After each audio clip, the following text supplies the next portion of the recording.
welcome to Clermont, Florida. On a Thursday afternoon, 5:25 p.m. and this is rush hour commuter hell. Yes. I don't know if y'all can see that line of traffic up ahead yet. It goes all the way up the hill. But yeah, this is a typical work day commute home. And if your real estate agent hasn't told you about this yet, this might be something you want to, do a little test drive. If you're moving from out of state to here and you don't know what your commute from the Clermont area to Orlando and back again looks like, then I will be sharing some more videos in the near future. But it's actually moving pretty good right now. By 5:30 it's usually a little better. 5:15 kind of seems to be the worst. It does back up right here. This left lane backs up coming up to Hancock Boulevard.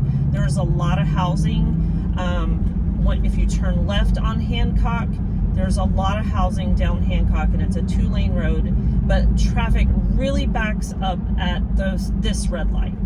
So this is Highway 50 coming up to Hancock. We're passing the Target on the right, and we'll start to see what this looks like. Maybe we can even time this light to see what the average wait time at a light changes. So let's see.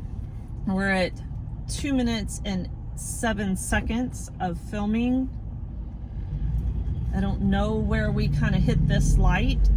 I don't know if it was already red as we were coming up to it or if we just hit it.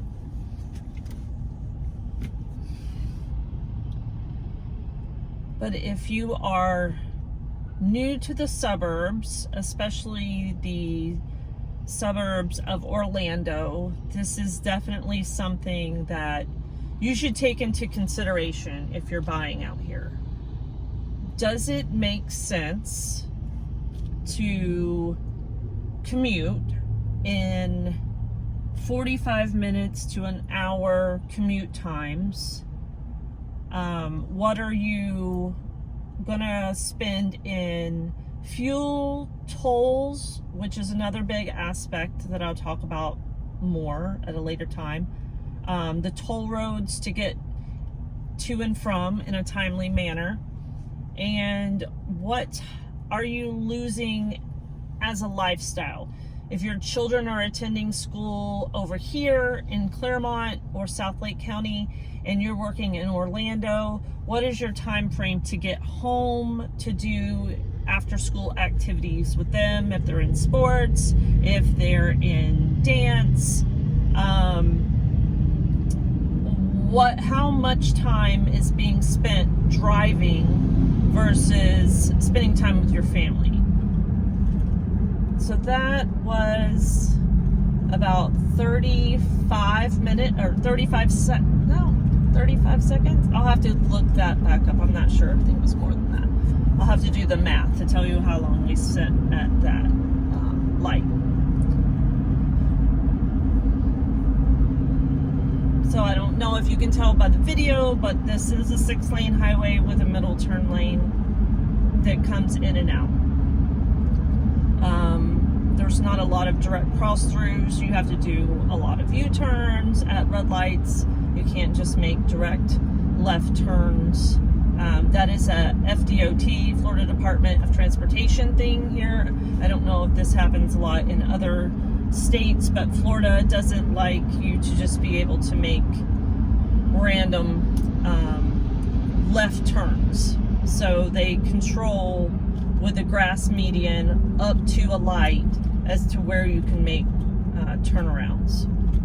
If you are the unfortunate person to live in certain neighborhoods directly on Highway 50, you are doing a U-turn every time you leave or come back home. So we'll need to plan your trips in a timely manner so that you don't hit rush hour and sit waiting to turn, make a left turn and cross 3 lanes of traffic to get into your neighborhood. So now we are at the intersection of Citrus Tower Boulevard and Highway 50. Citrus Tower Boulevard goes all the way, if you're making a left, it goes all the way to Highway 27 and then crosses over. To the right, it goes again all the way over to 27 on the north side of town, right on the border of Mineola. So that is a nice road to have, to be able to get around town a little easier than maybe 10, 15 years ago, as Citrus Tower did not go all the way across. It ended right here at Highway 50. So also at this intersection to the right is our hospital complex, Health Central. And then we just passed our new hospital emergency room complex by Advent Health. It's on the left.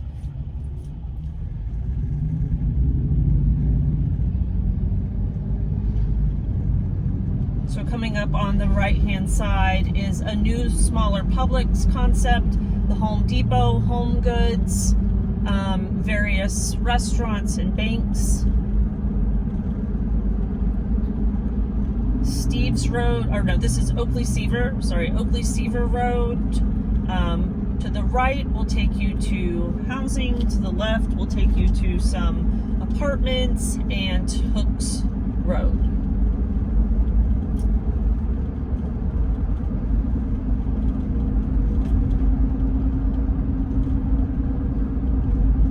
On the left is Lowe's, Hobby Lobby, Dick's, ABC Liquor, just some other random chain stores, which we have an abundance of here in Clermont. We are very chain heavy, not a lot of mom and pops. So we're approaching Grand Highway. This actually used to be kind of where Clermont ended. Up until maybe 20 years ago, this was it. This was the outer edge of Clermont. We have a new Miller's Ale House on the left. And we are coming up on the overpass of 27, Highway 27, which will take you north to Leesburg, south to Haines City, Lakeland, and I-4.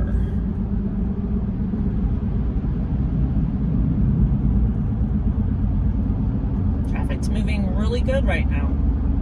Amazingly well, actually. So you'll see here that we start to come back down to our original 4-lane highway. We just passed Bloxham. And this is where the 1960s, 70s, and 80s development is. You'll see a lot of the mid-century to 70s type building patterns right through here.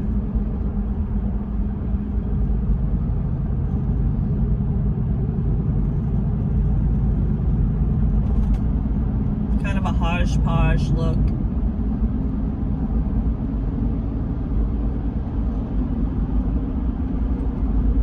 Get a little view of our hilly terrain that Clermont is known for. Passing East Avenue now, which is the perimeter, one of the perimeter roads of our numbered grid street system in the original part of Clermont.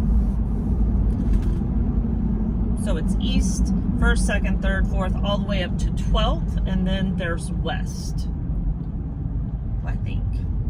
12th might be a little past west. but that's how small the actual original part of Clermont is. The grid numbered street only went up to 12th. And that exists on both sides of Highway 50, with the proper historic downtown business district being to the right of Highway 50, or should I say the north.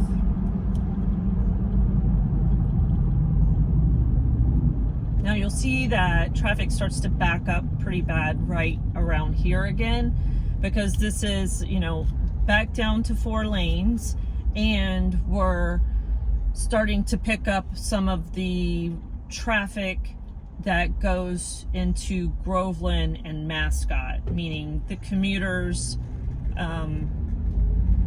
that reside in those even further out exurb towns, people that work in Orlando or Clermont. So as the further you go, you kind of pick up more and more commuters, local traffic combined.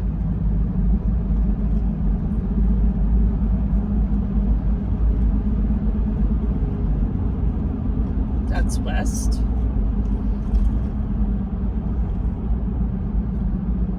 And then we pick back up at 10th. So I was incorrect earlier, but they don't bookend the numbered streets.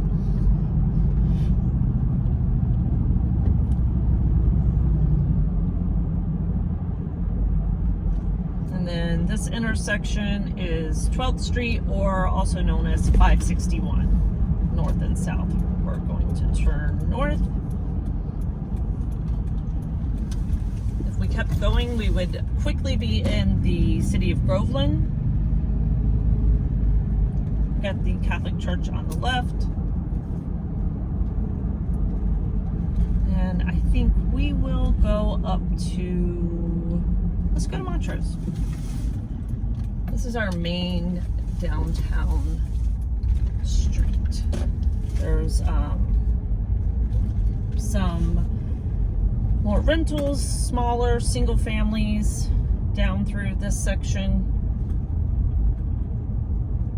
Overall, affordable housing.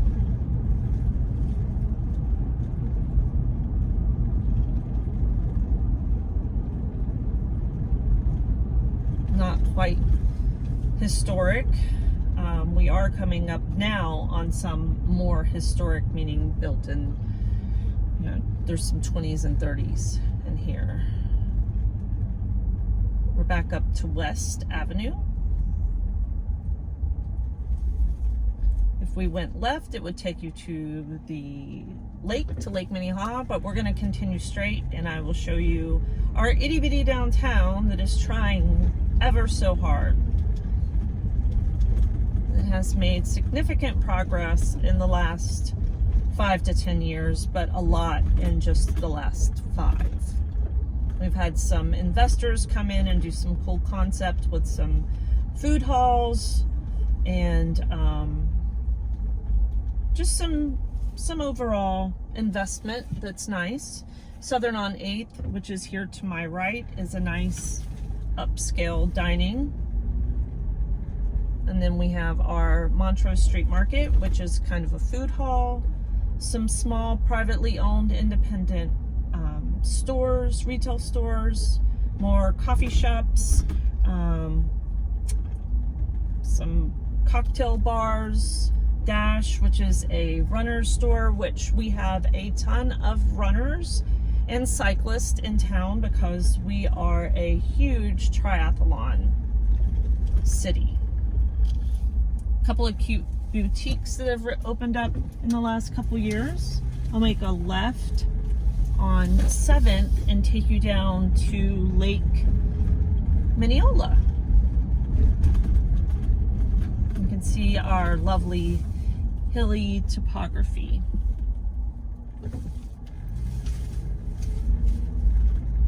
You'll be able to also see our trailhead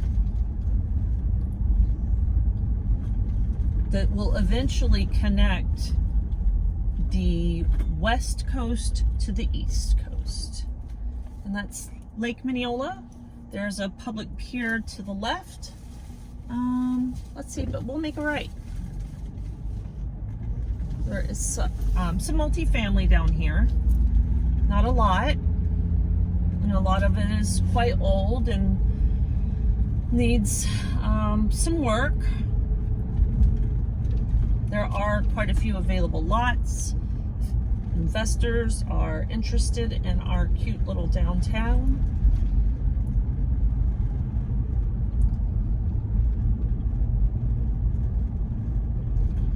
Some cute housing.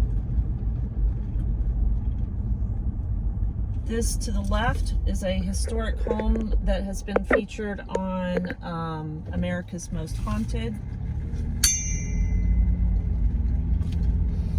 I don't have the whole story on that or the name of the house, but you can Google Clermont, Florida's haunted house, and it will come up. Some more 1920s and 30s craftsman bungalows in all various states of repair. Some great, some that are ripe for some creatives to come in with some money and restore them.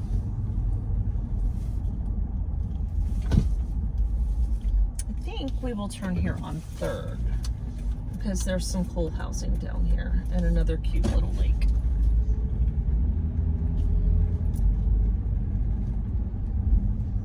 So now we're crossing over Mineola Avenue, and we'll, I think this is Lake Crystal to the left. It's just a smaller little lake that's not part of the chain, but is still a nice lake if you live in and around this little area. Some more great historic homes.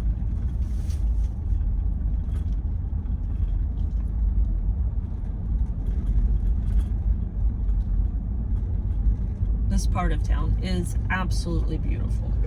The mature trees, the old houses, quaint, charming, old Florida. And like I said, if you're a runner or cyclist, you will love our hills. Gosh, sorry, that southern drawl was kicking in. So we're gonna come back up to 5th.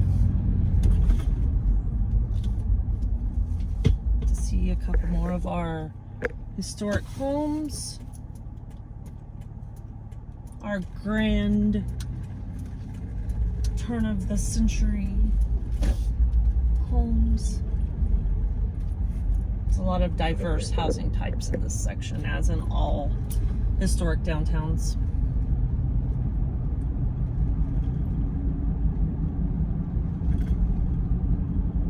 And then we will cross over Highway 50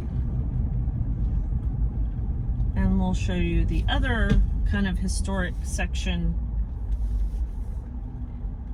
and some of our larger historic, more mid-century era homes. Traffic is really light. It's amazing. I go to film, and of course, no traffic when I'm trying to show y'all how bad traffic can be.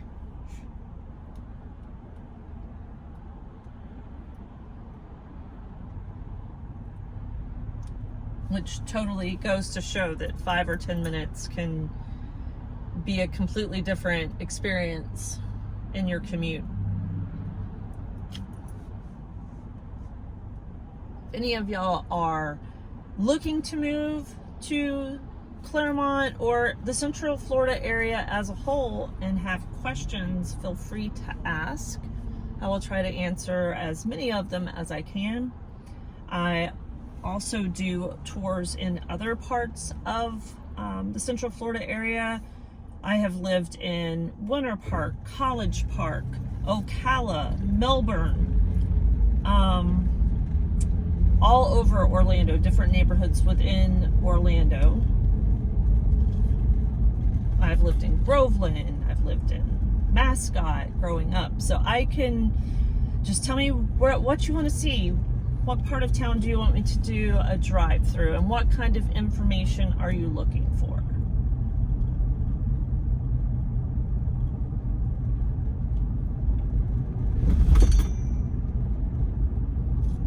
We have a lot of lakes here as part of our chain of lakes. The two largest, well, I guess I could say three largest, being Lake Mineola, Lake Minnehaha, and Lake Louisa. We have a lot of professional wakeboard and wake surf athletes that reside here. This is their training grounds. So we have a lot of athletes in general that are here seasonally.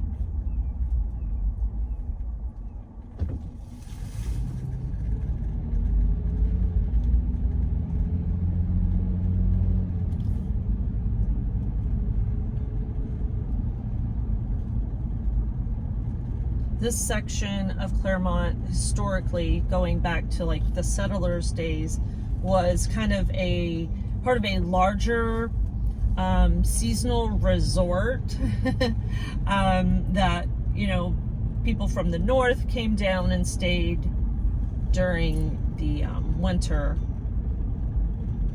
And there were large areas of this part kind of relegated to being part of that in that resort. And then they started to subdivide off different parcels for development. So most of the lots down here are larger, and we have everything from probably 1900s to 1970s mixed throughout this part.